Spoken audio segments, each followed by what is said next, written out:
Les CM, on va voir ensemble un petit peu la nouvelle leçon sur les décimaux, notamment la première partie sur les encadrements.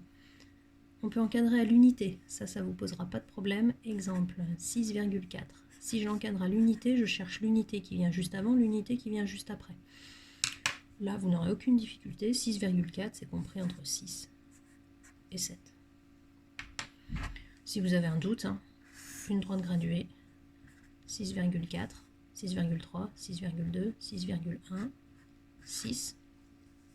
De l'autre côté, 6,5, 6,6, 6,7, 6,8, 6,9 et 7. Plus compliqué, peut-être un peu moins évident en tout cas, encadré au dixième. Donc, encadré au dixième, ça veut dire que moi je vais vous donner un nombre qui a deux chiffres après la virgule. Exemple, 12,36. Vous allez l'encadrer au dixième, ça veut dire que vous devez avoir un seul chiffre après la virgule puisque vous l'encadrez au dixième. Donc le dernier chiffre que vous allez avoir, c'est des dixièmes. Vous n'avez pas de centièmes. Donc la partie entière, elle ne change pas. On avait 12, on a toujours 12. Ce qui nous intéresse, c'est la partie décimale. Donc là, on a 36.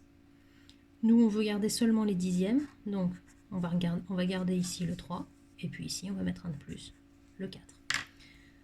Si vous avez un doute, pareil, une droite graduée, ça sera peut-être beaucoup plus clair pour vous.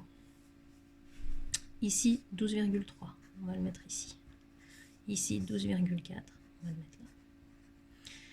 Les nombres qu'il y a entre 12,3 et 12,4, il y en a plein. Pourquoi? Parce que 12,3, c'est 12,30. Vous savez qu'on a le droit d'ajouter un 0.